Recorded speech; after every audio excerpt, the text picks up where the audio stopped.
I declare this meeting open at 3 minutes past 7. Please stand for the opening prayer.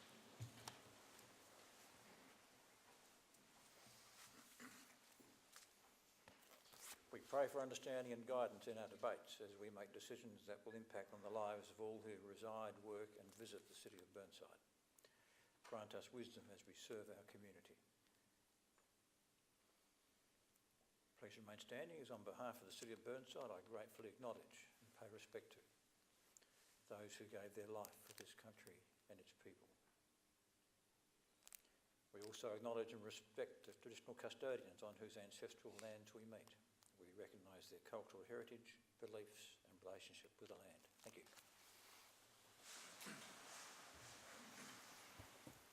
I welcome members of the gallery to this meeting and I apologise for our slightly tardy start.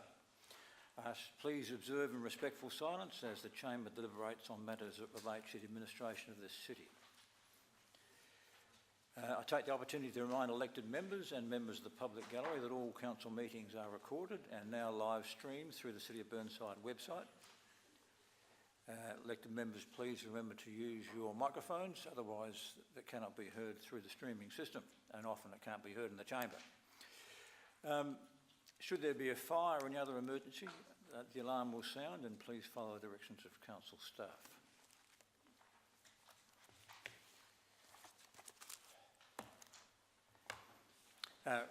We have no apologies.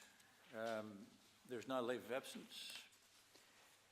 The minutes of the meeting which we held on the 11th September have been distributed to you.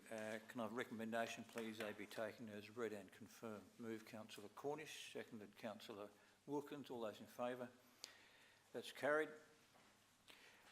My report was distributed with the agenda papers. Any questions on that report? Then can I have a recommendation, please, that it be received? Move Councillor Lemon, seconded Councillor Davis. All those in favour? Against? That's carried. I move round the chamber for reports from members, starting with Councillor Osterstock. No. Councillor Monceau. I attended the Burnside Historical Society meeting. It was all about the early bridges of Adelaide, which is fascinating because it was the bridges of 1840s, 1850s that no longer exist. And the Eastern Health Authority, who chaired the regional public health meeting on the 24th of September. Councillor Bills. Nothing to report. Thank you. And Councillor Lemon. I attended the 11th member workshop regarding the Burnside Memorial Hospital on the 11th of September and meeting the CEO of the Government on Proposal and Remuneration Committee on the 17th of September. Thank you. And Councillor Wilkins. I attended the Burnside Historical Society meeting on Monday 17th of September along with Councillor Monceau and the Bridges of Adelaide. And Councillor Davis. I was pleased to attend the ETKG 100th anniversary. So they've been a club for 100 years or potentially 110 depending on when you start counting, but they celebrated their 100th just recently, which is a fantastic achievement for our club. One of our local clubs, East Torrens, Kensington Gardens Tennis Club. So they're the hardcourt tennis club up in Kensington Gardens Reserve. And so it was a fantastic event, and I believe we have a few hundreds coming up as well for the other clubs. Councillor Pickett. Councillor Davey. Councillor Lord. Councillor Cornish. Thank you, Mayor Parkin. Yes, I attended the CEO meeting on the 17th of September. Councillor Ford. Thank you. On the next matter, item 8, I will advise you that I received a request for a deputation today from Ian Hinsky on the matter of the development in Prescott Terrace, which will be considered by our CAP at a meeting next week. I need to advise the Chamber that in accordance with clause 765.10 Deputations Code of Practice, Meetings and Documents, Access and Procedures, I've been compelled to refuse the deputation because the clause as 7654 of the Code does not permit deputations to be heard by Council in relation to planning or development building applications unless they are included in the agenda papers for the meeting. I have some sympathy for the position, but I have no option.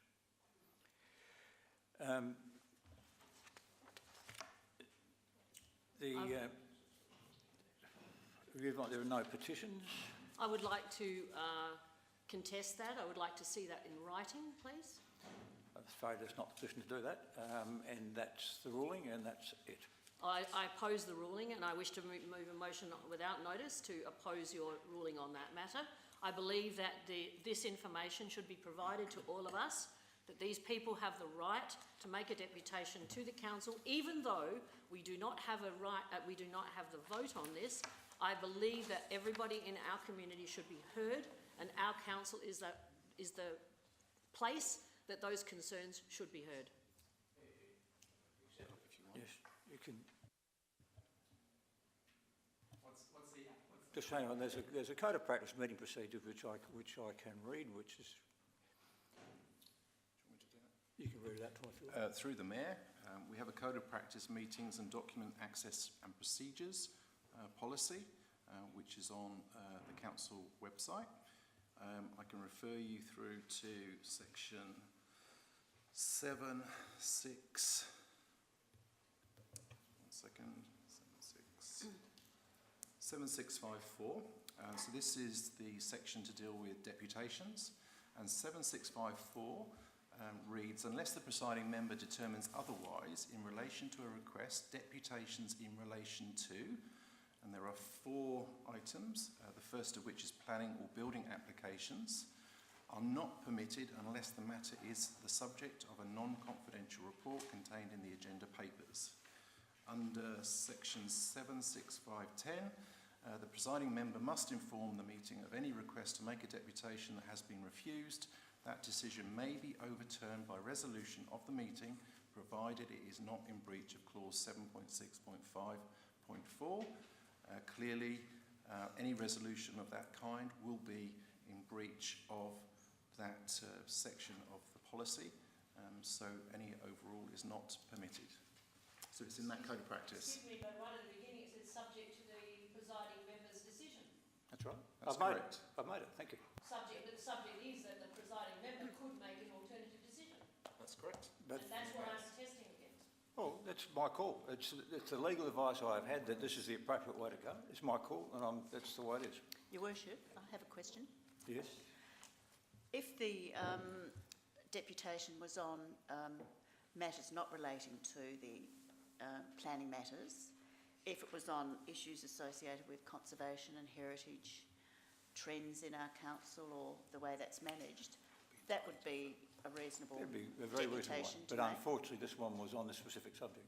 What if the deputy application was given that opportunity to No, talk generally? because that's just, I can't do that. I mean, I have a deputation. I looked at it very carefully, very sympathetically, but really, our procedures give us no option. I still believe that. Thank you. That was deleted. The matter is closed. That particular, The matter is closed. particular, The matter is that closed. issue of heritage is still subject. The matter is closed. Thank you, councillor. Mr There are no Mayor, I petitions? would actually declare a conflict of interest if this goes ahead. It's not going ahead, so there is no problem. There are no petitions. Hang on. There are- You've cut me off, so would you give I me an haven't opportunity? cut you off. I've never even acknowledged you, councillor Bills. It's been on, which you haven't seen. You may speak. You said before that you'd received legal advice in relation to this matter. According to section 18, if you've received that sort of advice that we're not privy to, it should be tabled in this council. The advice And is I want to see The advice is not in legal advice. writing. You will see that clearly we have in our meeting procedures that it is my prerogative to make that decision. I have made that decision with some reluctance, I've got to say. There are a lot of difficulties associated. Apart from that, we have one person who is a deputy on the matter. We have another person who, in fact, would be sitting on the DAC, and it's just not appropriate. It is something over which we have no jurisdiction whatsoever. The only The reason matter I is speak closed. you stated The matter is closed. You've got legal advice. The matter is closed. You stated there is legal advice. You stated it, Formal and you're motion. failing to provide it by Regulation 18. I have a formal motion. What a disgrace. Your full motion is? My formal motion is that the council move on to the next item of business. That's my formal motion. I have a seconder of that motion. Councillor Davis. All those in favour of that motion? Those against? Motion is lost. but there's no business to discuss. I wish to move an alternative motion. There is no, you can only move in a formal motion. I wish to move a motion without notice, whatever. No, it is not appropriate for move a motion without notice. In relation to the question of deputations, I wish to move that the resident who has made application to make a deputation to council be given the opportunity to make that deputation without mentioning the planning issue involved. I think he should at least be given that opportunity. We can't make up deputations as we go, councillor. I have a deputation put before me on the specific issue. It is being discussed by our CAP next week. It is just not appropriate. We have no jurisdiction. It is just not appropriate. We all have some sympathy for the position, but there is another jurisdiction that handles this. We do not. We all understand that. It's with some reluctance that we all agree it, but that's the way it is. We move on. On petitions, we have none. We have questions on notice, of which there are 1, 2, 3, 4, and the answers have been provided to you. There are no motions on notice. Are there any questions without notice? Yes, I have one. My question on notice relates to Osmond Gillies' grave restoration. The Burnside Historical Society sent a request to the council for a donation towards the restoration of Osmond Gillies, and of course those of people who are aware of the history of this part of Adelaide, Osmond, Glen Osmond, Gillies Street that runs up next door to Seymour College. He donated a lot of this land around here for Burnside residents. And your question is? My question is, the letter has been sent requesting a donation. Burnside Historical Society have not received any notification back over a month now since the letter was sent. I might point out that Holdfast Bay Council have already donated $1,000. This is a letter sent to the City of Burnside. Yes, it was. You didn't say that, but okay. Apologies, I meant, of course, to the City of Burnside. I just wanted to know where that was in the system. Through the chair, councillor, we're not aware of that correspondence. If they could provide another copy. Yep, if you could provide another copy, we'll deal with it. Yep. There is no proposed motions without notice, so we move on. There's a question. You have a question? Yeah, question without notice. The question is, has the administration considered the opinion of the National Trust in respect to heritage issues in Prescott Terrace?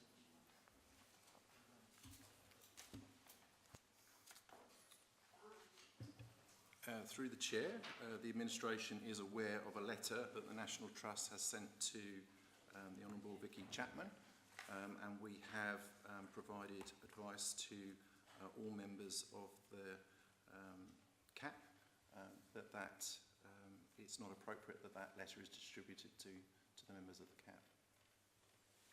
So I have a supplementary question. The question is, why does the council dismiss the opinion, the learned opinion of the National Trust in regard to heritage matters which are of state concern? Through the chair, this matter rests with the CAP in terms of the development application, and there is a process to deal with the information that's relating to that development. It is not appropriate that any of the members of the CAP receive that correspondence, which wasn't directed to anyone other than the chair. So I have another question, Your Worship. Has the administration considered the disparity between the opinion of the National Trust and the opinion of the Council Heritage Advisor in regard to heritage issues in Prescott Terrace? Through the chair, that's not a role that the administration plays in this process. The decision on this development sits entirely with the independent members of the CAP Council Assessment Panel. It's completely separate and has to be from administration or council. Another question, Your Worship.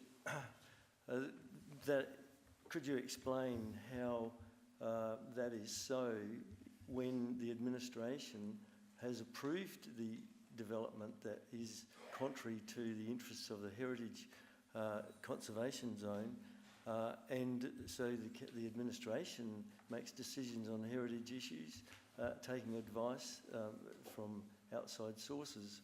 Why do you not accommodate the decision and the opinion of the National Trust?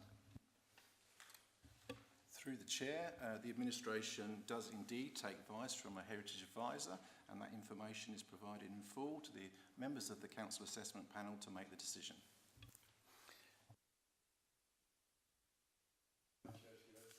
We move on to reports of officers, and we have 1, 2, 3, 4, 5 of those. Got motions without notice? Have we? There have been no motions without notice put to me, Councillor. I was going to move one. No, I don't accept motions without notice unless they are urgent or if they've discussed with me beforehand. You're well aware of the rules. We move from reports of officers and we have 6 of those to consider. If any councillor wishes to pull one for debate, please notify. The first is 14.1, the update on litigation matters. It has not been pulled. Some of us have to declare. If it's not debated, we don't. Oh, very good then. So I move and seconder. It's only a report being noted. Move Councillor Cornish, seconded Councillor Lemon. All those in favour? Against? That's carried. The second one is also just for noting, resignation of Councillor Baxter. Does anyone wish to move that? Or pull it? Pull it? Move it? I need it moved. Or move Councillor Osterstock, seconded Councillor Wilkins. All those in favour? Against? That's carried. I will pull the one for voting of Garog because that needs to be dealt with. The issue of the public registers on 14.4, Councillor Monsoe, you wish to pull that one? Yes. Eastern Regional Alliance, Councillor Piggott. And the Environmental and Biodiversity Policy and Strategy Review, Councillor Davey. Okay, the voting for members of the Greater Adelaide Regional Organisation of Councils, Garog, page 19 of your agenda. I will briefly, you are aware that this is a new arrangement that the LGA has entered into. This organisation, oh thank you Councillor Piggott, has replaced what was known as the Metropolitan Local Government Group. It is a more streamlined arrangement, mirroring what happens in the regions, and we are being asked now to set up to vote for the 8 members who have nominated 8 members to go on the Greater Adelaide Regional Organisation of Councils, and there's an officer's recommendation here. Councillor Lemon, do you wish to move that or move an alternative? I wish to move an alternative, thank you. And I have that alternative sent.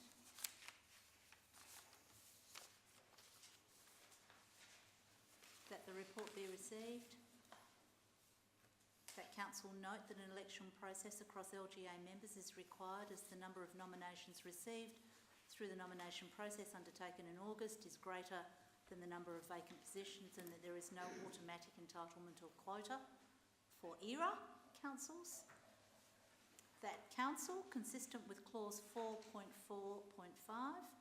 of the Garrock terms of reference, cast a vote for the following 8 elected members it wishes to elect to the Local Government Association for the position of member of the Greater Adelaide Regional Organisation of Councils.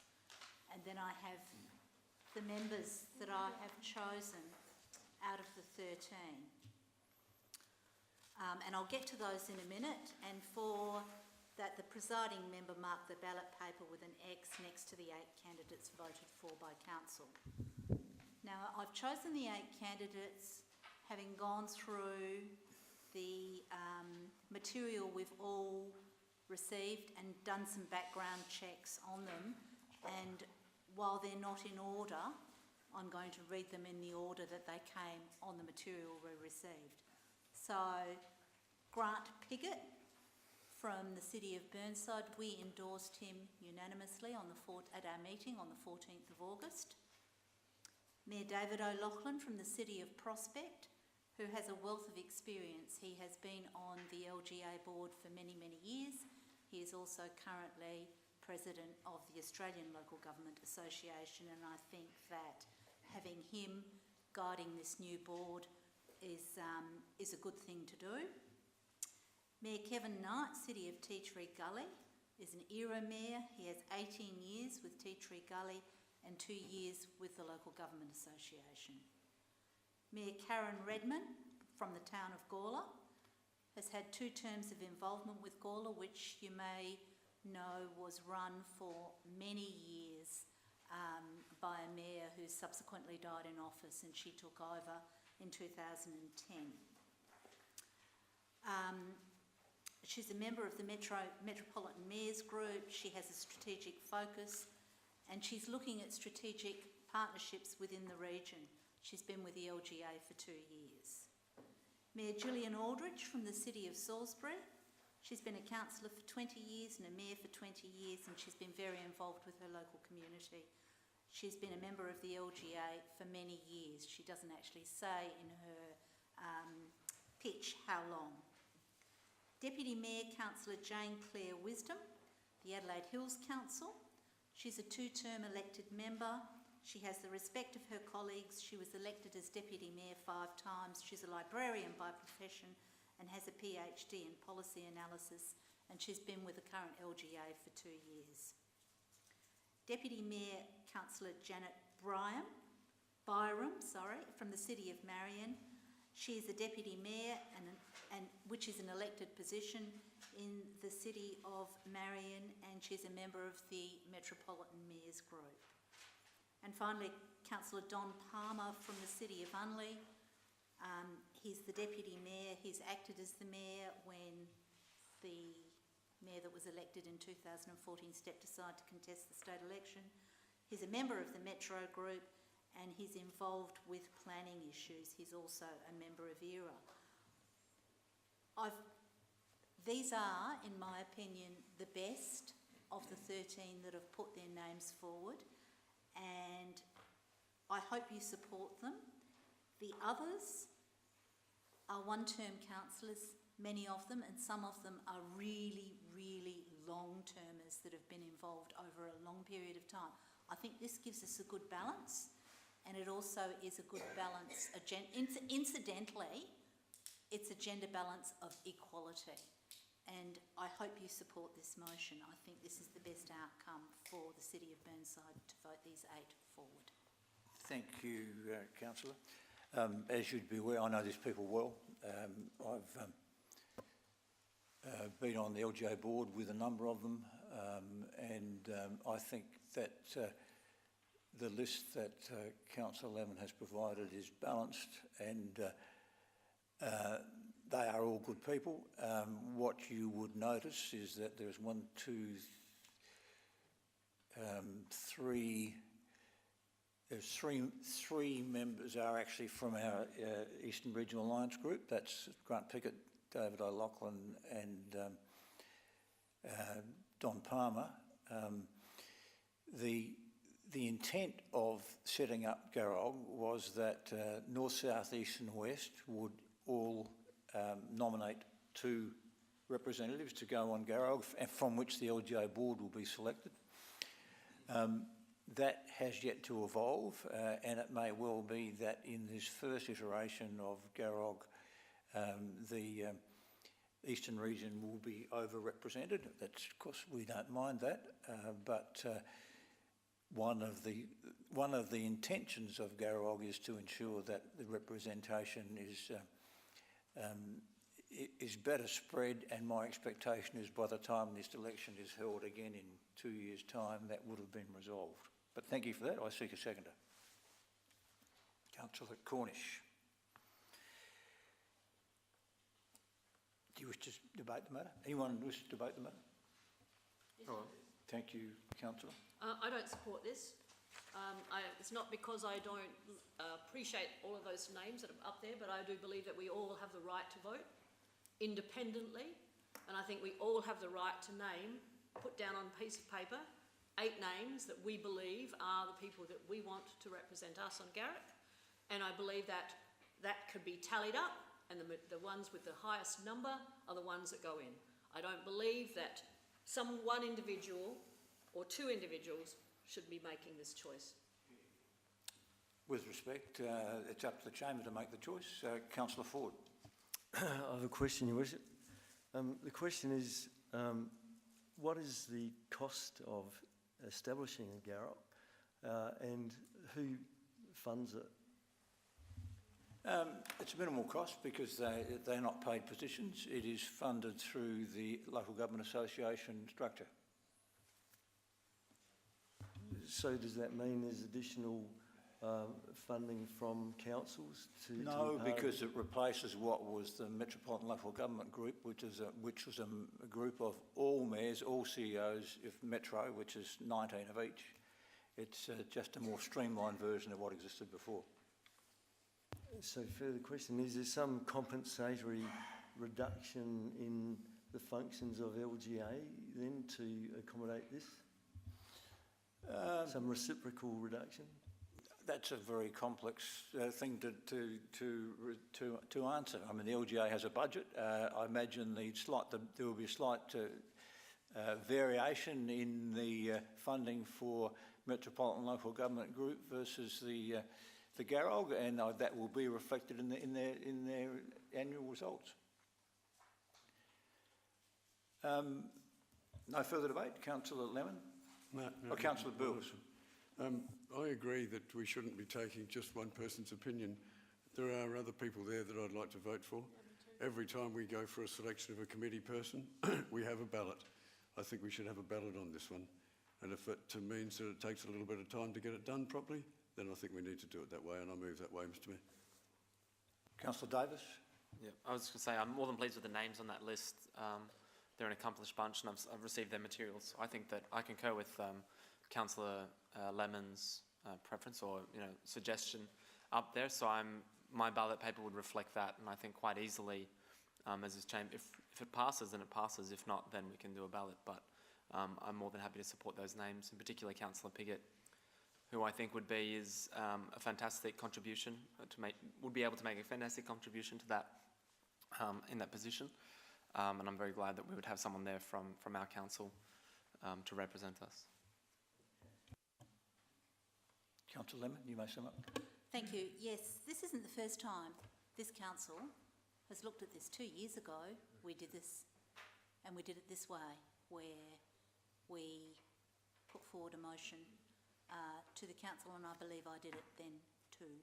And then 4 years ago, we did it, and we did it this way, and I believe I did that. That doesn't mean I'm the best person, but I made the effort to actually put the motion together. Any one of us could have done that, and I made the effort to read the material. I'm assuming everybody else has made the effort to read the materials so that they can actually look at the names that have been chosen here. It's not just my point of view, it is, from my point of view, the best, and I hope that you agree with me. I put the motion. All those in favour? Those against? That requires a casting vote from me, and I vote cast in favour of this motion. The motion's carried. Division's been called by Councillor Bills. All those in favour, please stand.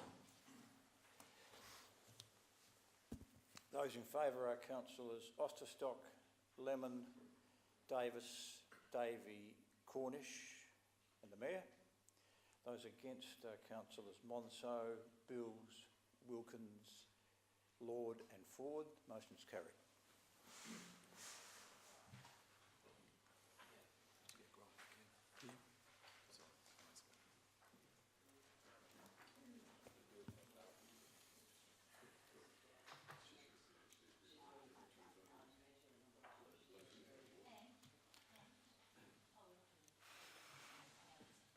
Councillor Monso, you have pulled the matter of the public registers, page 57 on your agenda papers.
excluded from public scrutiny. And in fact, it does say in this report, thank you, Ms Reynolds, that this is being considered, but I believe it should happen now. And it should not only happen from now and for this year, but it should go back to 2015, beginning of the financial year of 2015, and that all those should be clearly stated and on the public record and publicly accessible. I see absolutely no reason why any of those should not be included now rather than waiting for yet another report. Thank you, Councillor Monceau. There's some of those matters will obviously still be confidential until they are concluded, like the code of conduct. And I assume you're talking about code of conduct investigations that have been concluded. Yeah, or that are maybe I need to add a little bit in there that have not been Concluded. kept confidential That have not been kept confidential. That's an important qualification. at this point in time. Thank you. The other thing that occurs to me reading that list, and I agree with it in principle, is that some of that information may just not be available. So can I have a comment on that?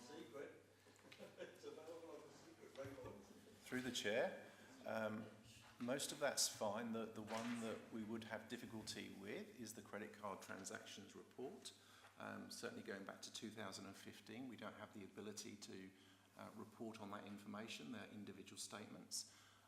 Also, the proposed motion doesn't qualify which credit cards. Is that all 19 credit cards that the organisation uses, or is it just a select few? I think we need that the ones that are mentioned in this clarified. report. In Which report? In this one. Page 58 and 59, which is on the right pages.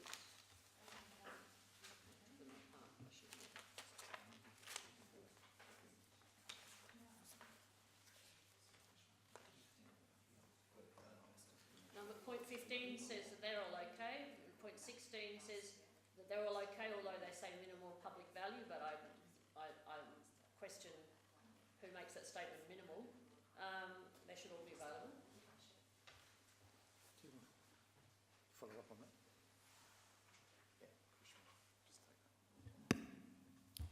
that? Through the chair, the credit card report that was referred to in the council report, we are currently looking at, we've got a software, expense management software that we installed last year, and that reports on all the credit card expenditure. With regards to the resolution on the floor, that would be possible for all credit cards going back to last year, commencing last year. If we were to go back to 2015, it would be looking through all the records, the hard copy statements, getting all of that out. So it would be a lot more time consuming. But if we were to look from when we installed that new expense management system, we could pretty much do that straight away. Which is from what date? Which exactly the date, I wouldn't know, but it is going back to last financial year. Okay. So we've got a majority of the information provided today through the question and notice. But with respect to all credit cards, we can certainly go back to last financial year and start from then. Can I ask a question in relation to this You may. Does that Can you put your microphone on, please? Sorry. Does that mean that you can pursue the other ones except for the credit card transactions back to 2015, and now we just have to amend that motion to make the credit cards to 1st of July 2017, is that right? Through the chair, that is correct, although if I may clarify, just with the protocols, register of protocols, that's just basically a register of policies and when they were last updated and when the next review date is. With respect to that, it would probably be better value if we just do it as of today and say which protocols are outdated or when they were last updated. Going back to 2015 would not really give us any information of value. All right, well, I'll compromise a little and can I please change it to say that the protocols from 1st of July 2017 as well as this year. So, Karishma, you can see that right now. Is that something that you can comply with?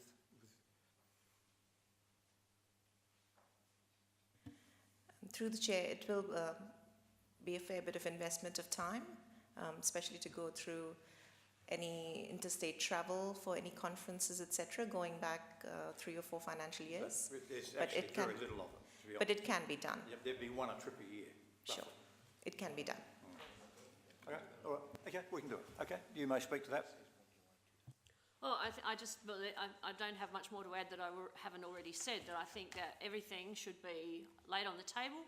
It should all be accessible, that everyone, it should be available for public scrutiny, including anything to do with code of conduct registers that are not retained in confidence, and hopefully some of those will be no longer retained in confidence as we work through a process. The protocols, although they may be seen to be as minimal, they should still be open and transparent. Overseas and interstate travel, I believe, are minimal, but they still should be declared. And the same with register of elected member training and reports by members. Again, probably are not a great deal in this, except maybe 4 years ago, when we all had to do retraining for as elected members. But I still believe that these records should be available for everybody to access at any time. Thank you. Just fine, what does a register of elected member training tell us? Through the chair, it mirrors the information that's available in the annual report. So annually, we are required to declare in the annual report any training that the elected members have been through or any workshops. So basically it lists the workshop and who attended, which is in our annual report. That's correct. Which is a register of its own.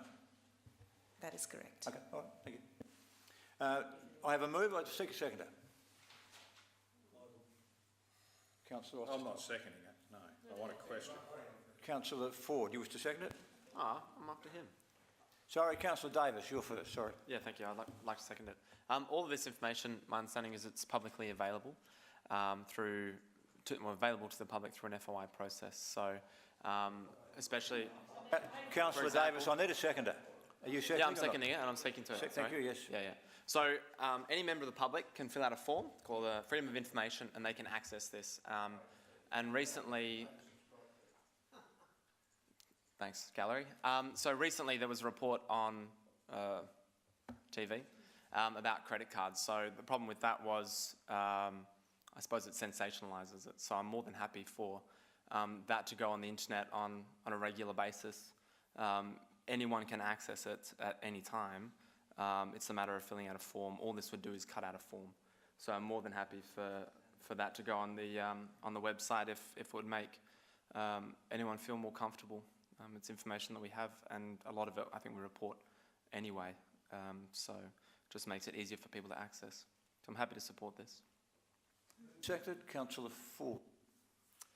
Thank you, Bishop. I do support the resolution or the motion. In fact, I would like to see it go further, and ultimately I hope that the next council does proceed, particularly in regard to code of conduct issues. I believe that all code of conduct issues should be revealed to the public at the conclusion of the investigation and findings. And unfortunately, this will not achieve that, but it may go some way towards that. And I would encourage the next council to ensure that that happens. With regard to the comment that these matters are easily obtainable by FOIs and other means, let me say that the extracting information from the administration is a tooth-by-tooth process, and the FOI question has to be worded precisely, otherwise one receives information that is not entirely adequate. So I believe that in the first place these matters should be transparent. I have a question of the administration. What information has Councillor Ford ever asked from you that has not been forthcoming?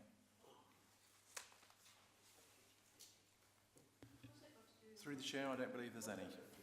Thank you. Councillor Ford, what you said was rubbish. Councillor Piggott. Could I can I just pick up the question of conflicts of codes of conduct? My understanding on codes of conduct, and my question is, am I right in thinking codes of conduct, if they... You're asking a question. I am. Am I right in saying that that codes of conduct either go one of two ways in general terms? One is they go forward, approve, and then there are some sort of consequences, in which case it comes to the chamber, or alternatively they are knocked out at an early stage as vexatious and a number of other things, but it was determined that in actual fact they probably shouldn't have been raised in the first place, so therefore don't see the light of day. Is that pretty much the situation with code of conduct? I guess the question I'm asking is the current situation where the implication that these things are hidden. I don't think that's correct, and I just wanted to see what the facts were.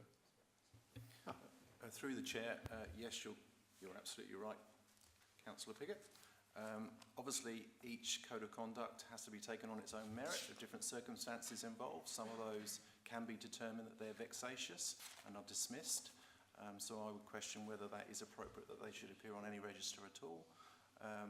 Those that come to council are then reviewed, and a decision is made by council as to whether there is any public awareness or transparency around that code of conduct. So they all quite different, but I believe the motion as it stands will provide some filtering insofar as those that are to be retained in confidence won't appear on the register, but the vexatious one still could potentially appear there. Cornish. Thank you, Mayor Parkin. My question is similar. I actually recall about 12 months ago this chamber actually changed our handling policy for code of conduct to actually put the reference to make them public rather than make them confidential, and that change was supported by this chamber over a year ago. Is this correct? Councillor Davis, you have a question? I suppose I just wanted to build on Councillor Piggott's. Through your worship, what is the thought process in terms of not releasing code of conducts which are vexatious or frivolously made? Why aren't they generally released in public?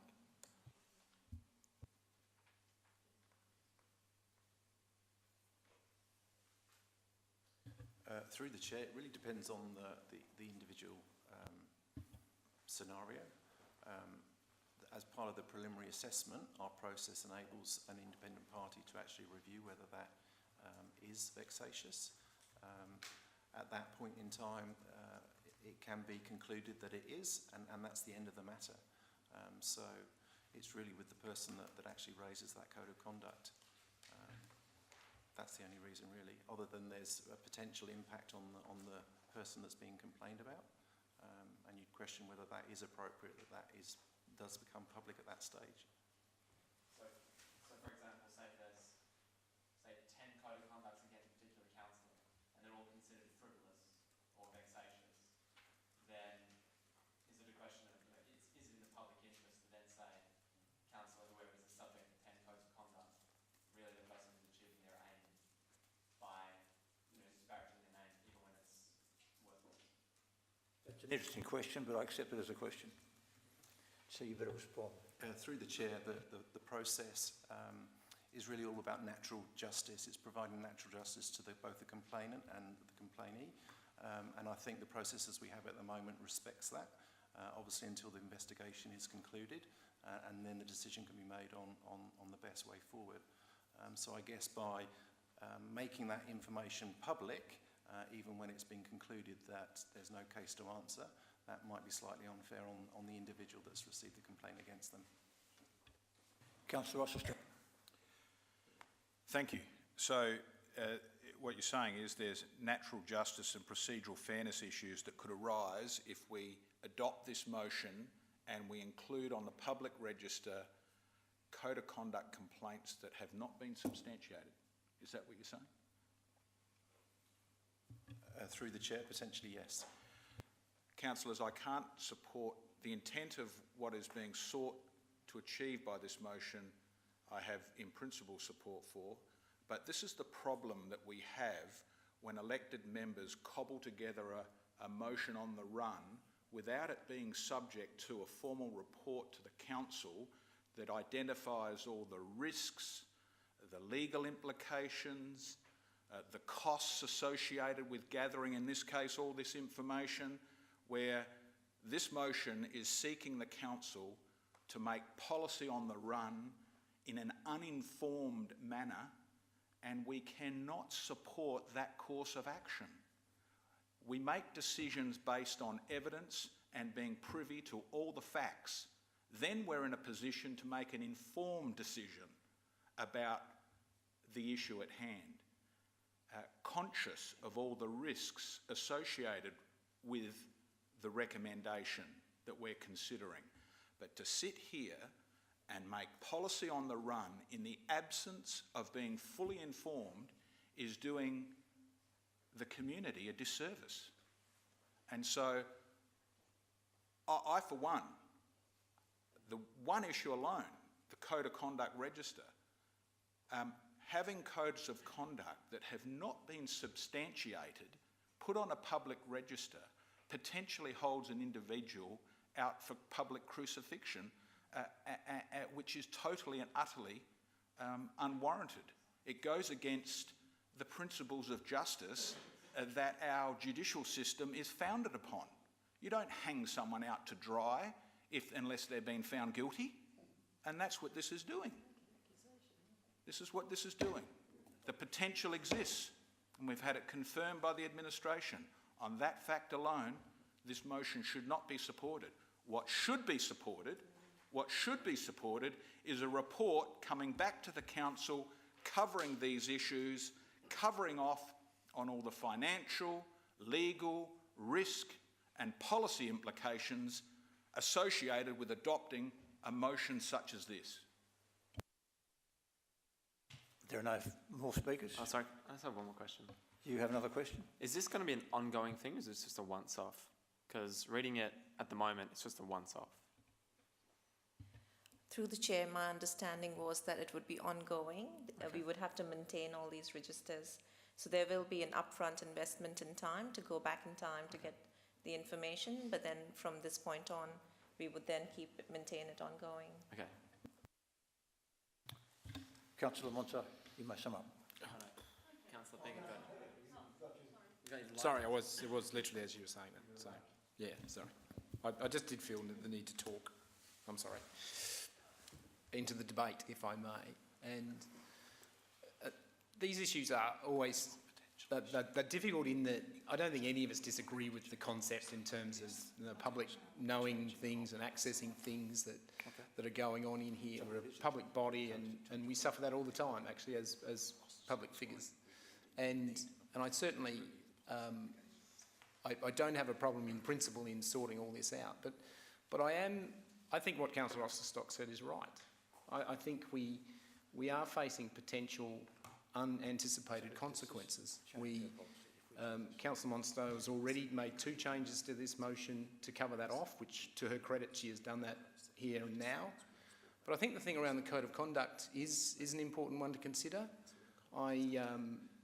There's been a number of Code of Conducts, I don't think a massive number, but there has been a number that, as I understand it, went through the first process where a Code of Conduct is looked at in terms of whether it really should have been raised in the first place.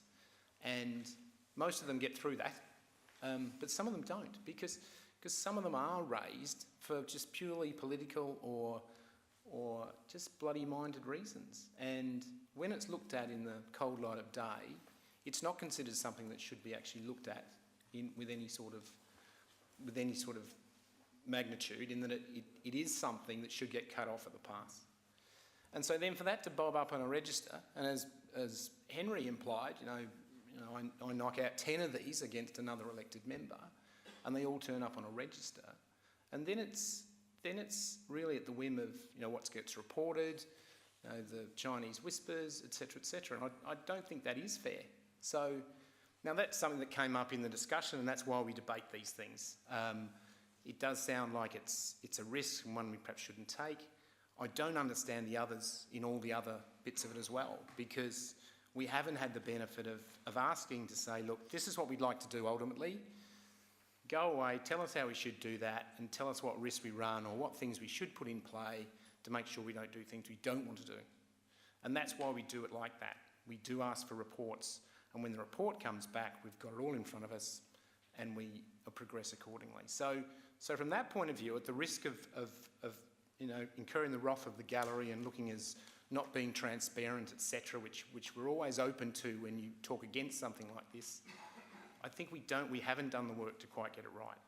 Councillor Osterstock is right, and so while I support the concept, I don't have any problem actually across all those things being on the public register. As also someone said, we're probably better off having them all on the public register every day of the week, as opposed to bobbing up in some sensational Channel 7 episode. So from that point of view, I'm happy, but I just feel we haven't done the work tonight to know that we're not doing things we don't want to do. So for that reason, I don't feel we should pass this motion. I have a question of the administration. Councillor Piggott has given me the opportunity to reflect on what we have there and what it may or may not mean. And I have come to the preliminary conclusion that in the caretaker period we actually can't debate this. I think this is a change of policy, and I don't believe we can change a policy in caretaker period. Would you clarify that?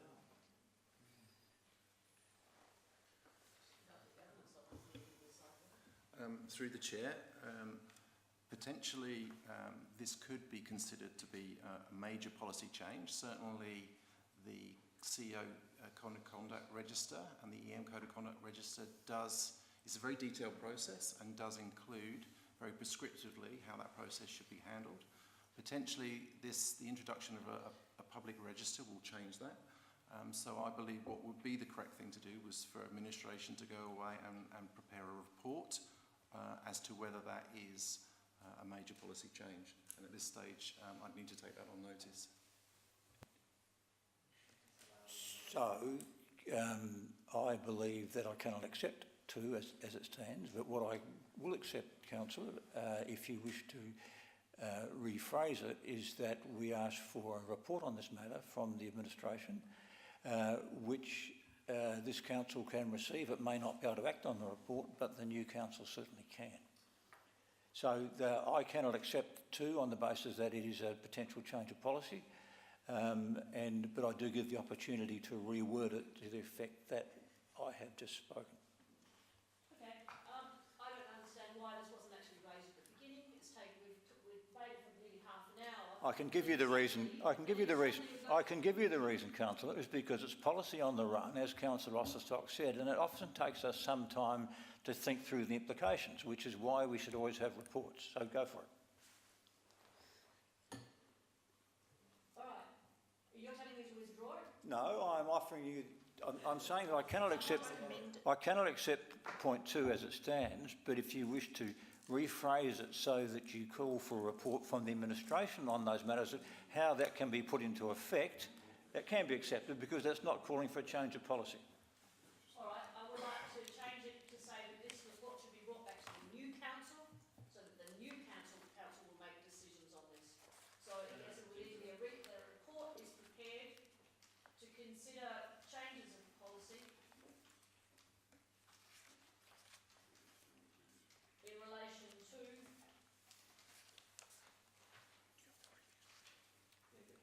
In relation to what you just wiped out. those things that are there, yeah.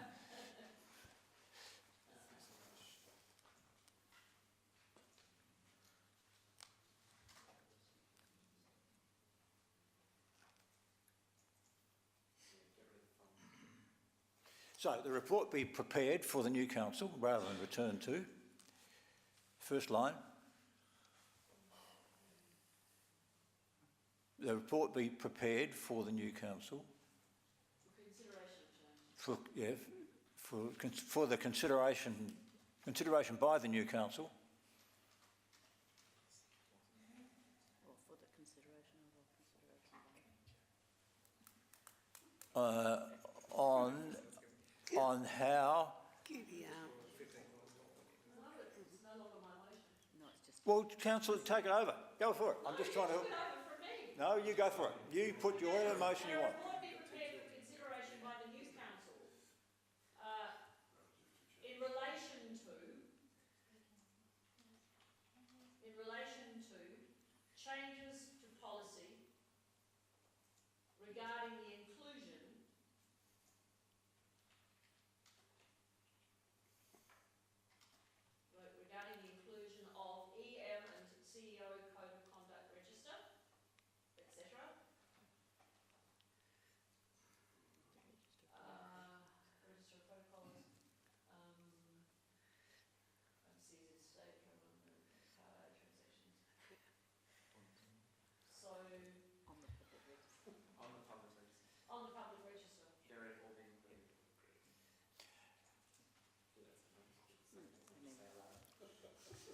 So, is that what you want, councillor? Okay. I'll start the debate again, and you may speak to that. Need the date in there. Well, no, I as a seconder accept the change. No, we've all spoken on it. I'm happy to. I don't think this is going to take long, councillor. We're starting a fresh debate. I just want to say that I do believe that these need to go ahead, and I'm perfectly happy for the new council to take this on board and make the decision that they believe is in the best interests of ratepayers. I don't believe that vexatious complaints that have been made should not go ahead and be recorded. Perhaps it might stop people from being vexatious. At the same time, I think if there is a whole group of vexatious or might be seen to be complaints about a particular in relation to code of conduct, that should actually alert the community to the fact there's something wrong. I do believe that there's plenty of accusations that are made in law where somebody is in the public scrutiny, in the public eye, and they have not yet faced trial, but they may be judged by the community prior to it just because they happen to be on the public record. So I do not actually see any reason why the original motion couldn't have stood. And before I'm told I'm deviating, I will go return. Okay. This is a list, not a policy. I didn't think it was a policy, but I'm very happy if the new council chooses to change this, and they will be acting on a report, not on a whim, and therefore I hope that you will support this for the new council to make the decision. You wish to second that, councillor Davis? Yes, I'll second it again. Just briefly, all this is available to an elected member who would, if you'd like to ask the administration, please give me all credit card transaction reports. You can do that at any time. We don't have to go through that FOI process. So under the Act, we have the ability to request information. So whilst that's already available to everyone in this chamber and has been since we were elected in 2014, this would just make it easier for the public to access. And I think that's a good thing to do. Thank you. Any further debate? The debate's over. Councillor, may I put the motion? Yes, you may. I'll put the motion. All those in favour? Against? Carried unanimously. Councillor Piggott, you've pulled the matter of the Eastern Regional Water Allowance Budget and Long-Term Plan, page 65. Thank you. And I'd like to propose the officer's recommendation as the motion, with no changes, which I'm sure the chamber will be very appreciative of, given my previous form. And what that motion does is really ask the council, which Era Water you will all remember is a regional subsidiary of 3 councils. It was one that we signed up for, and it's a big and progressive project of harvesting stormwater, which we actually signed up for after a lot of debate, a lot of investigation, and to our credit, I think, a lot of forward vision. And where we are now is we're almost there to actually harvesting water, almost there to commissioning the system to actually put water out and get it back onto the parks and gardens of firstly councils and then third-party buyers of water. What we have in front of us is a budget for this year, this coming year, 18-19, and beyond that, a long-term financial plan. From an overall point of view, what it does show is that commissioning of the system is running late, and that has caused losses in both this or last financial year and will do this financial year. They are not, as was questioned in the question on notice that we had from Councillor Monceau, over $1 million this year. What they are is $500,000, which while a loss, $500,000 including finance costs. While a loss, it does reflect the fact that it is late. But on the other side of the ledger is that they are confident as an organisation to commission the system and actually sell water back to the councils from 1st of December 2018, and that's what these papers reflect. And that's a key milestone. Following that, the 3 councils will buy water back from Era Water, as was originally agreed and intended, and we will use water that we've got back from Era Water. And beyond that, in the following financial year, when it is fully up and running, that will happen again, plus third parties will be attracted into the system to buy water. That's what this budget this year and the long-term financial plan going forward talks about. And we've had many debates about Era Water, and we're not out of the woods. But what I felt about this report was it did give us actually fairly straightforward indication of where the business is at. It does make assumptions of what the costs are going to be, the overhead costs each year. Some of them are more than what were anticipated in the original reports, which is regrettable, but not unprecedented, and not massively either. And then what it really does depend on is harvesting the water and selling it back to councils and third parties. And what I'm keen to do as one of the member councils is actually to get in behind Era Water, approve the plan, and really put acid on them, I guess, to deliver the plan.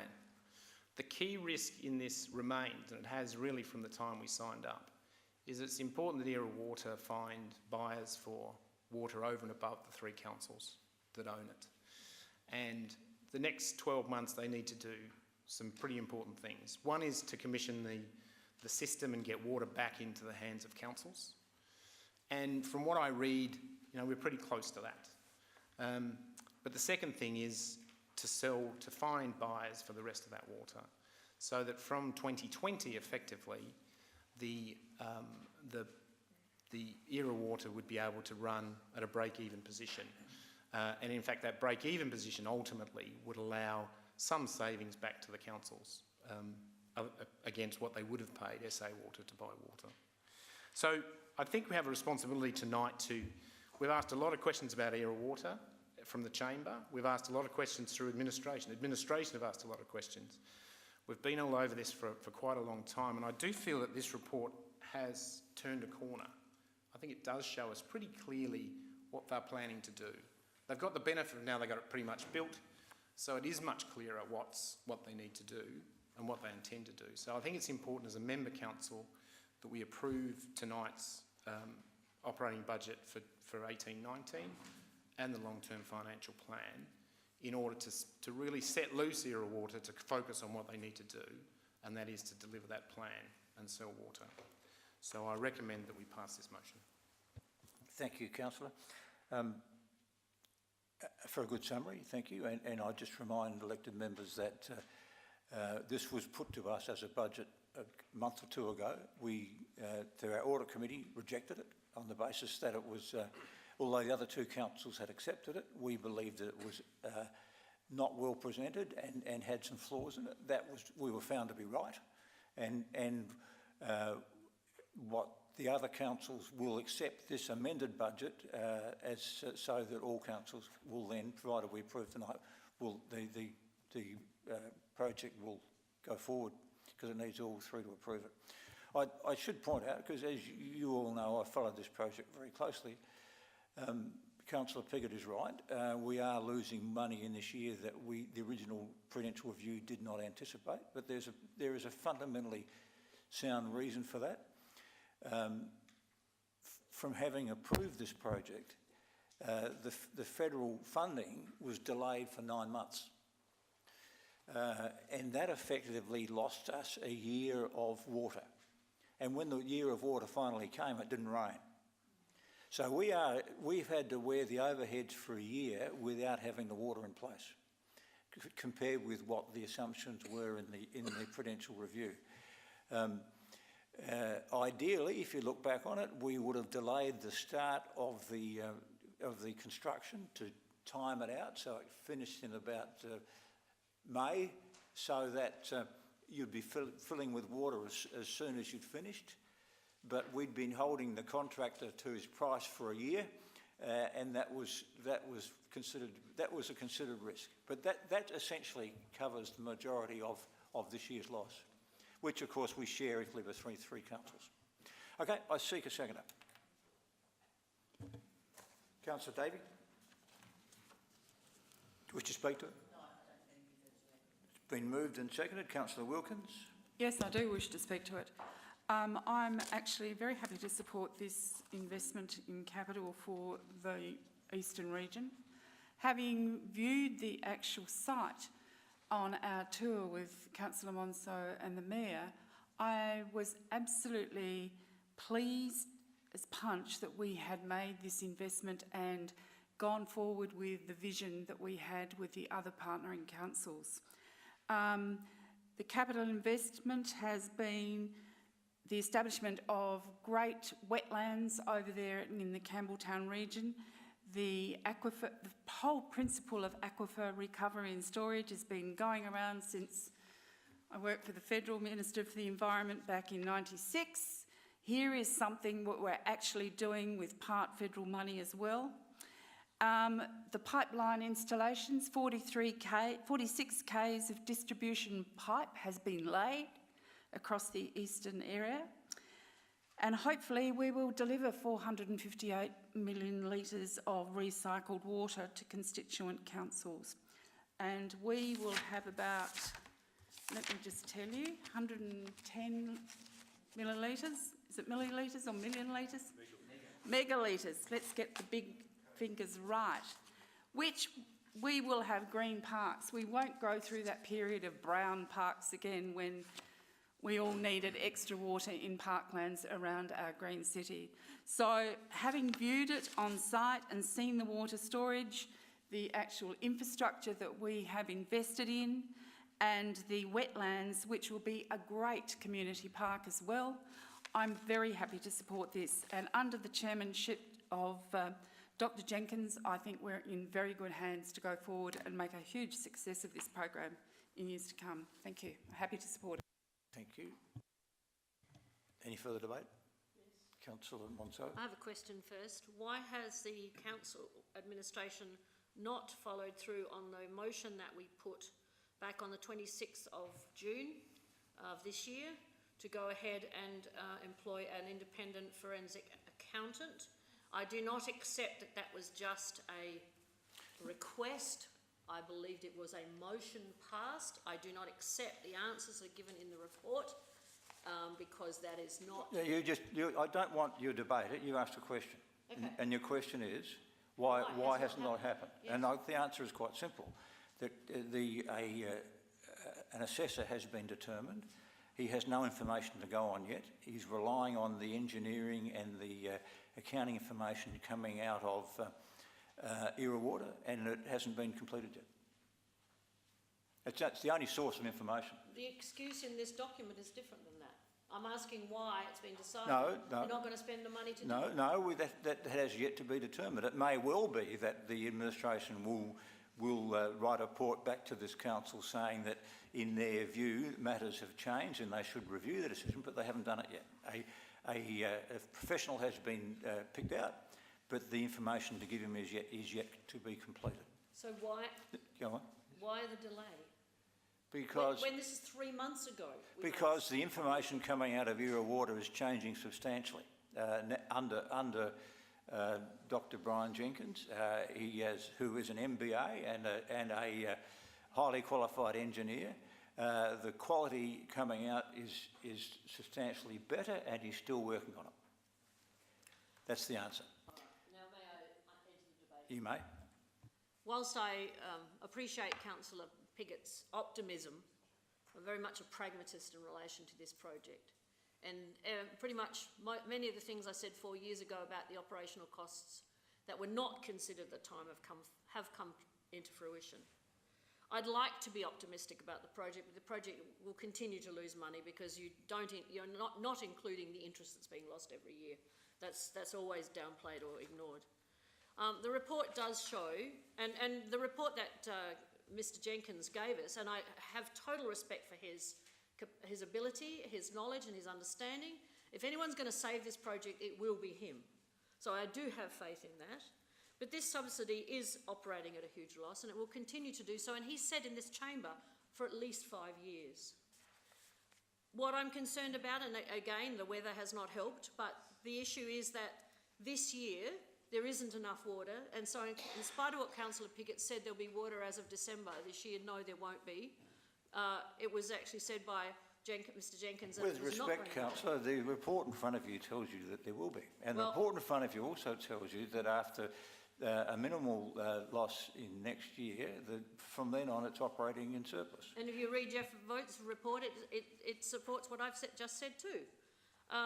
We will lose money, but the most important thing at the moment is that, and I just spoke with Mr Voigt the other day, currently there's not been enough rainfall. The water coming down the creek is too muddy, and the natural water in the aquifer is too salty. So they have got problems. I am sure that and I'm hopeful, optimistic that they will be resolved.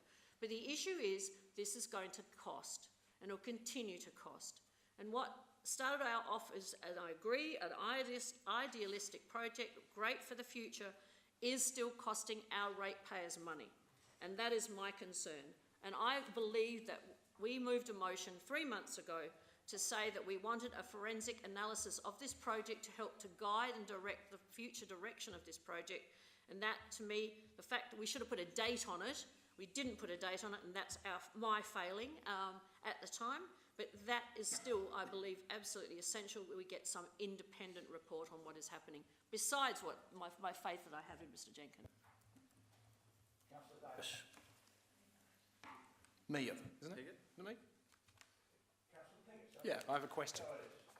Look, I just picking that up. And what's the protocol?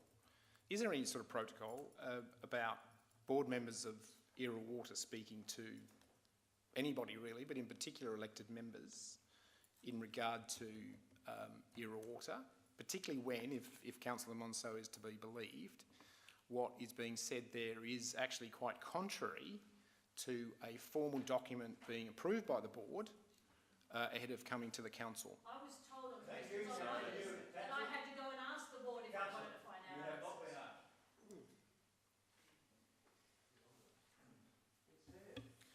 Through the chair. Councillor David Monceau, if you speak out again, I'll ask you to leave. Thank you. It's in his report. Through the chair, with respect to your query, Councillor Piggott, there is no protocol as such, but as you and every other elected member is well aware, we rely completely on the information coming from the board. The Era Water Board provides all information that's provided to this council, along with that of Jeff Vogt, which is received in a written report every month. We have no reason to believe there are any other facts lying around other than the information that we receive by those means, and we certainly haven't been alerted to any differences in the information that we've received to date. Thank you. Councillor Davis. I think it's very unfortunate that some councillors, I wouldn't describe it as pragmatist, I would call it pessimist, view to the project. From the very beginning, we were made aware of risks. There are risks in this project. There are risks involved in any venture. And we are not the only Australians who are currently suffering from a lack of water. This is not something that, it's one of the risks that was on the table from the very, very beginning. It's not always foreseeable. And when you have a drought, you have a drought. It's something that farmers have dealt with for decades, hundreds of years. But life goes on. We don't stop a project just because that there is a risk that there may be a drought. And at the moment, it turns out that there is. At the end of the day, this has set us back. But that's something that it's something to be expected. And it's not something that, it doesn't mean now that this project is a waste of time. It doesn't mean now that this project is somehow, unoperational, or we should sell it, or it's a complete disaster. What it means is exactly what it meant at the beginning of this project, is that we need to sell water to third parties. That's the simple fact of it. And unless you open up shop, and unless you have a product that you can sell, you can go out and test the market, which we did, and we can go and talk and ask for people if they do want it. And I know that there are clubs in Kingston Gardens Reserve who would love to make use of this water, particularly the grass tennis courts, for example, who use a considerable amount of water trying to keep their greens green all year. Then I do believe there is enough demand in the community or in the wider area to make this project viable. Now, there has been no change in terms of the risk profile. There's been no upsetting difference from the beginning until now. However, there's a continued pessimism about it from some people. What time is it? In my view, this is a visionary project, and this is something that will set Burnside up for many, many years to come. And yes, there are risks of it, and yes, it takes a bold council and one with a vision in mind to go ahead and maintain that process, just like our farmers do every year. They don't know when a drought's going to hit. They don't know when the next time's going to hit. But at the end of the day, they do make it work. Now, in our case, if you turn to page 102 of our report, 102 of our report says, in 2021, our operating surplus ratio will be 1.4%, and that increases year on year out after that. So yes, there has been a delay, but making the assumptions that we did at the beginning of the project, that we should start seeing an operating surplus, which will actually deliver a return back to those councils. So yes, there are risks. Yes, we are doing something bold, and I'm sorry that the world is not risk-free, and I'm sorry that we can't control the drought. But at the end of the day, from the beginning of the project to today, our risks have only decreased as we become more and more certain of those factors. That 46 kilometres worth of pipe, that's down now. You know, we didn't go, you know, there was a potential risk that we would hit hard rock, and that would increase the cost significantly.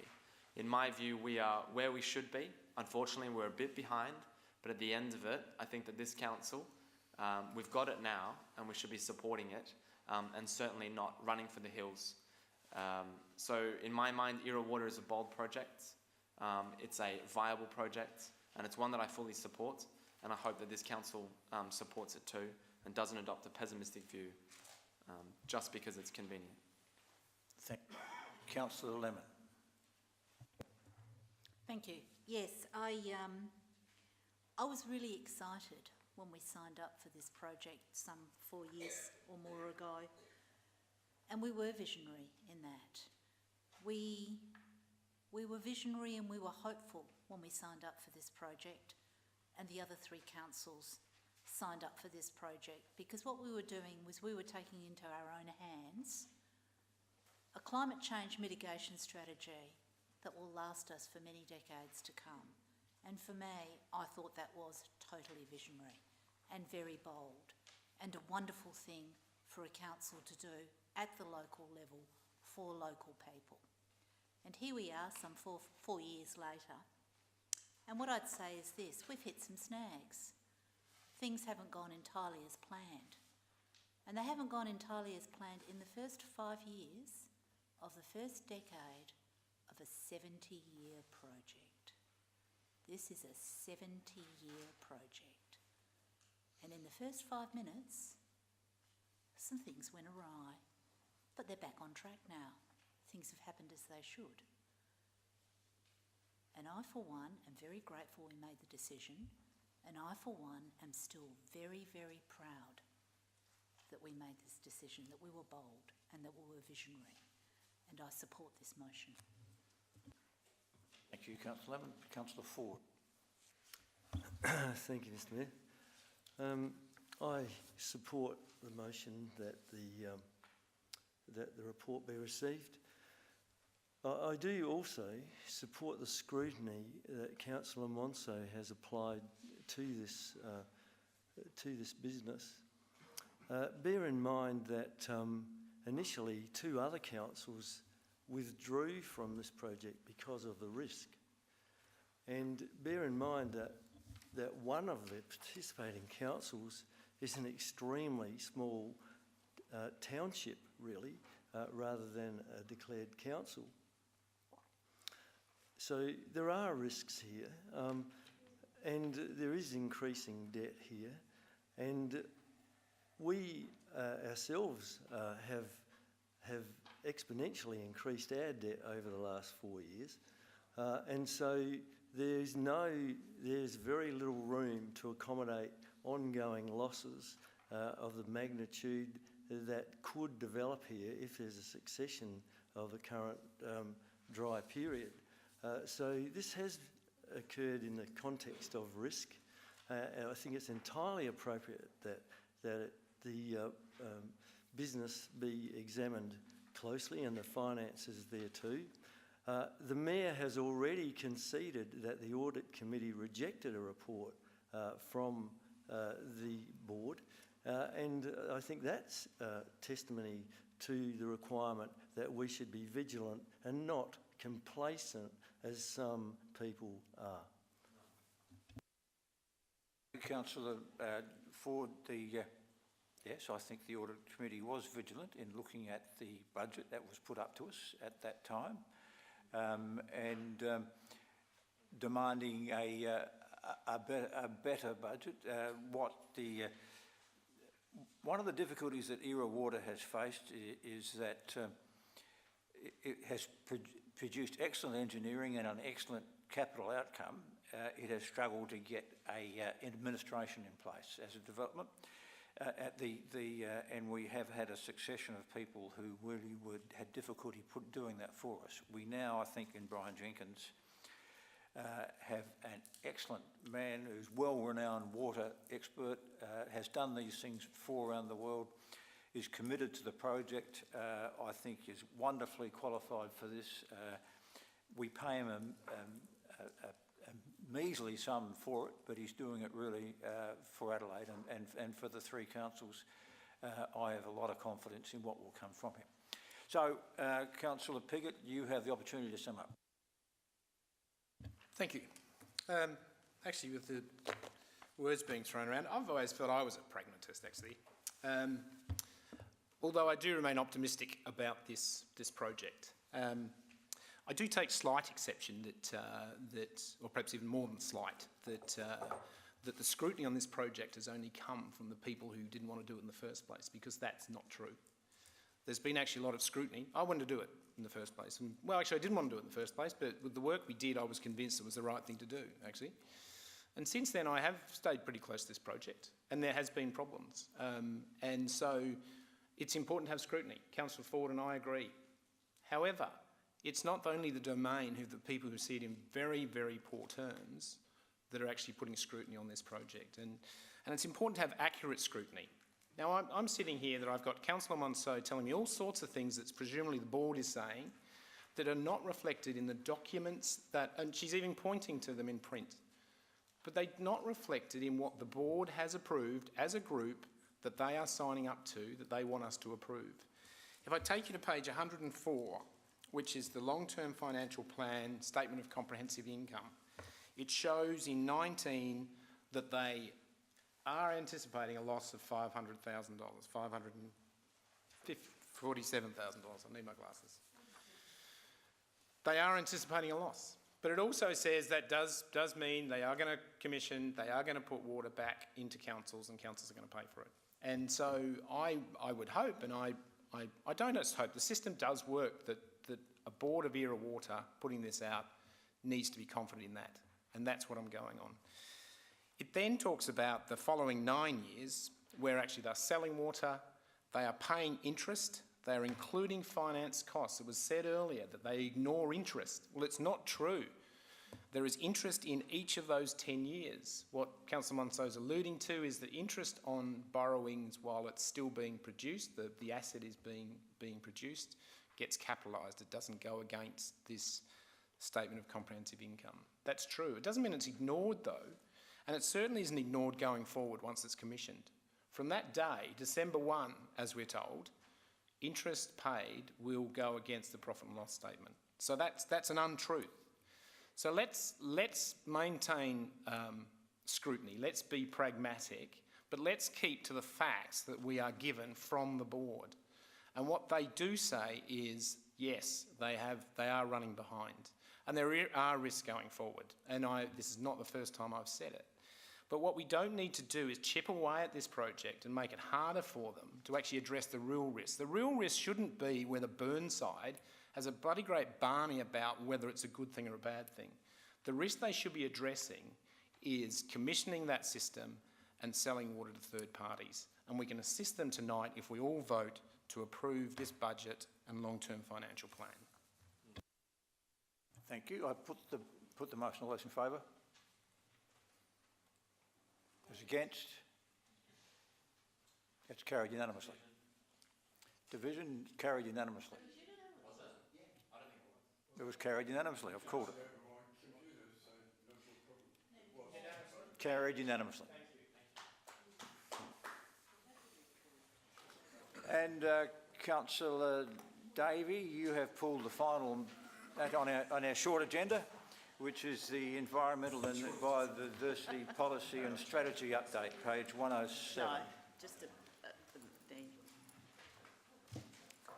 report. Thank you, Your Worship.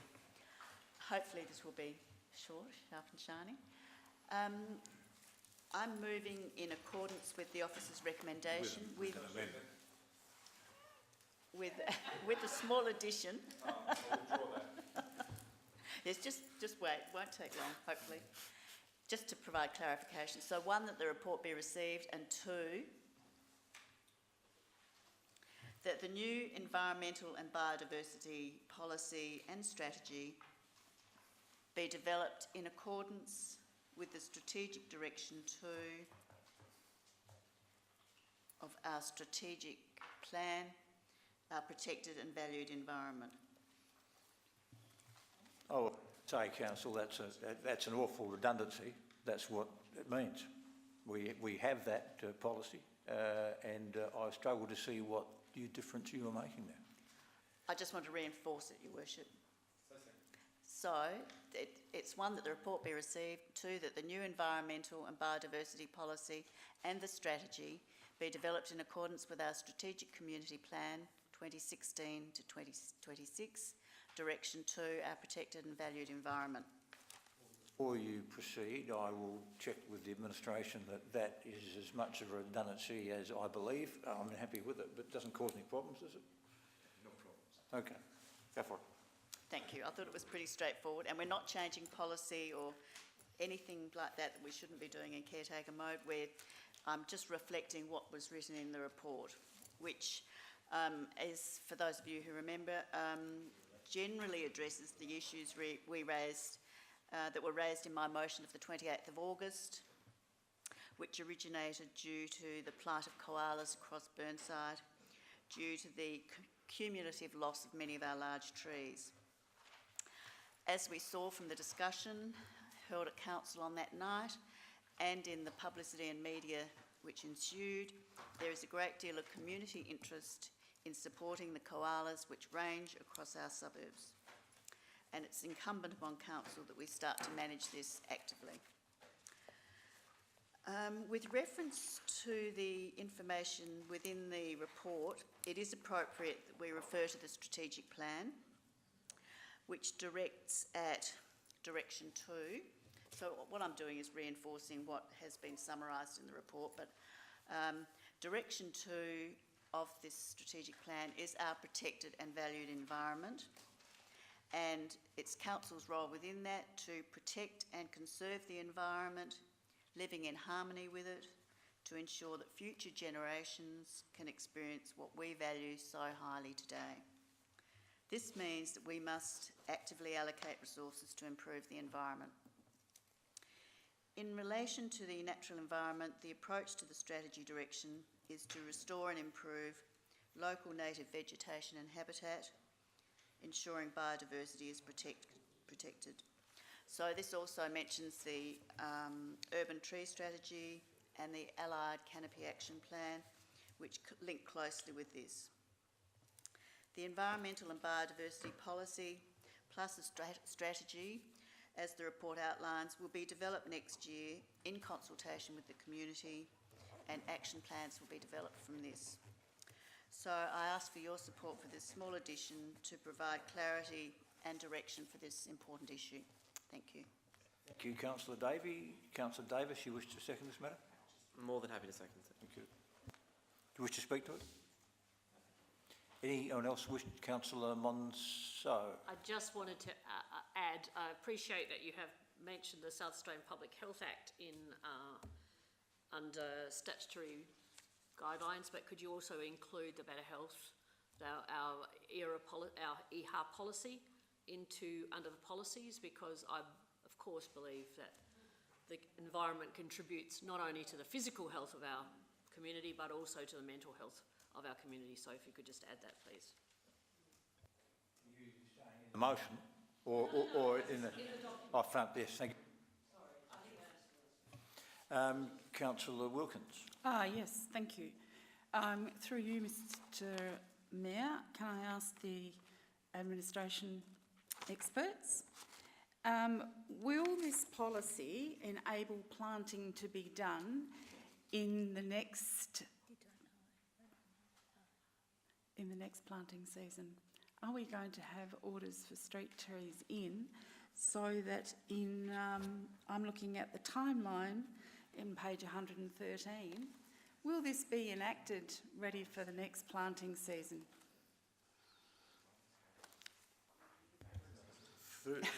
Through the worship, we already have an existing planting programme that we have an annual budget that we deliver each year. The planting of trees will be considered through the revision of this document, but also through the vision of the urban tree strategy when that gets brought back to council as well. No changes to the budget or the programme will happen though until this document is revised. I raise this question, Mr Mayor, through you to the administration because there are 13 trees needing to be replanted in Elizabeth Street Eastwood. There are better species available and Mr Cant knows exactly what I'm talking about. So I am pleased that this is coming forward because we need to have appropriate trees in appropriate spaces in our suburban network to improve our tree canopy, which is so vitally important. And I'm also pleased that on page 112, we're going to be introducing and water-sensitive urban design products into the trees, into the curbing, so that we can actually direct stormwater into watering trees. 1910 and 1911. These were examples that we saw on the, what was it? Forum Day at Waite early this year. And we need to be doing this. We always put ourselves out there as being experts and leaders in this space. Well, this is something we need to be actually activating and doing and making sure we have the most or the best species tree for the streets as we plant. So I just make that... Especially Eastwood, thank you. You live again, I've forgotten. Elizabeth Street. Thank you. The debate is over. Councillor Davey, you wish to sum up? Thank you. Yes, but before I do, I've just got a question through you to the administration. Under policy, paragraph 7 on page 109, it talks about the following council policies are relevant in this instance: asset management policy and plans. Since we're talking about the natural environment and trees in particular, how do we include this if trees are not currently formally classed as assets? As we do with buildings and those sort of things, and plant. Through your worship, it's how they integrate with other assets that we will be discussing within that strategy. So yes, you're correct. At the moment, they aren't actually regarded as assets. That doesn't mean that into the future we can't have that discussion, that debate. But they definitely do integrate with other parts of the urban form. So a follow-up question. Could we, when we're looking at our assets, when the next council is looking at its assets, look at, because we've already got a tree valuation formula process underway, could we value our trees as assets, especially our big, significant, older trees? The difficulty with that, councillor, would be that you're getting in the realms of accounting now, and that to have our trees in our balance sheet and would, I think, be a courageous decision. Contrary to the Australian Mechanics. Yeah, all of that. However, if that's so it doesn't mean we don't value them, and doesn't. But to get them on our books as an asset, I think, would be fraught. I think the community would love it. Anyway, thank you for that. I'll sum up only to say... Sorry? Time for questions over. This is a sum up. Councillor? There is a review time frame that's been included in the report, but it is very important that we bring this whole review process and the development of the policies and strategies back to our strategic directions, which we only endorsed a couple of years ago, and which are so important to, which are community rubber stamped as well, and which are so important to driving the resource allocation for these projects. So I look forward to seeing this in the new council. Hopefully I'll be here to participate in it, but if not, that it'll be developed as soon as possible in the new council. I hope you'll support this. Thank you. Thank you. I put the motion. All those in favour? Those against? It's carried unanimously. And thank you, the administration, for that. We move from that section into the rest of our agenda, which looks pretty limited. We have nothing under the subsidiaries, regional subsidiaries and other organisations. We have the Irrawater Board meeting minutes of the 7th of August, and I can have a recommendation, please, that they be received. Move Councillor Cornish, seconded Councillor Osterstock. All those in favour? Against? That's carried. And we have a report from the independent member of Burnside, member of ERA. Recommendation that Mr Vote's report from 7th of August be received. Move Councillor Davis, second Councillor Davey. All those in favour? Against? That's carried. Under Eastern Regional Alliance, there's a Chair and CEO report, which is a 6-monthly report till June 2018. Recommendation and that report be received. Move Councillor Monceau, seconded Councillor Davis. All those in favour? Against? That's carried. May I just ask a question? No, we haven't got to that stage yet. You mean on in relation to that? any of that matter? Yes, you can. I have a number of times expressed my concern that the Eastern Regional Alliance has not included on their agenda the issue of public health. I attended the ERA regional meeting on Monday this week, and they did come up for discussion. I did notice that in the report that we were sort of tinkering around the edges, getting the CEO of EHAR to come and talk to your group, but certainly the 5 councils have agreed to continue using EHAR as the group that organises the next rendition of the public health plan. And I do believe that this is really something that's vitally important that ERA Alliance, or the Eastern Regional Alliance, takes on board as an agenda item if it's really going to get leadership from that direction. Thank you, Councillor, and that's a very valid point. I can tell you that the Eastern Regional Alliance actually met last week in Norwood, attended by the mayors and CEOs of the 5 councils, and the CEO of the Eastern Health spoke to us, as he did to our audit committee here a couple of months ago, and a number of questions were asked and a number of things will come out of that, but while I'm around, and whoever may be the mayor in future, I think we'll make sure that gets through. Council correspondence, there's nil. Any other business? Councillor Davey. Yes, please. Thank you, Your Worship. I wish to table a letter and have it recorded in the minutes, which is from the President of the National Trust of South Australia to our local Member of Parliament, Vicky Chapman, and I don't know if I need to read it out. Would you like me to read out the letter? It relates to... We've all got it, yes. And so if you wish to have that letter tabled and put in the minutes... And put in the minutes, please. I guess that requires a motion or requires a show of hands or what? I'm happy to so move a motion. So you with a motion, I'll accept that as a motion without notice. You move Councillor Davey, seconded Councillor Davis. All those in favour?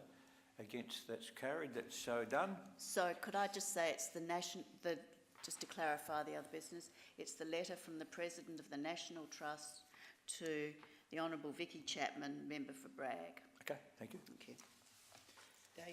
Dated the 11th of September 2018. There being no other business, I declare the meeting closed at 8:45. Thank you for your attendance.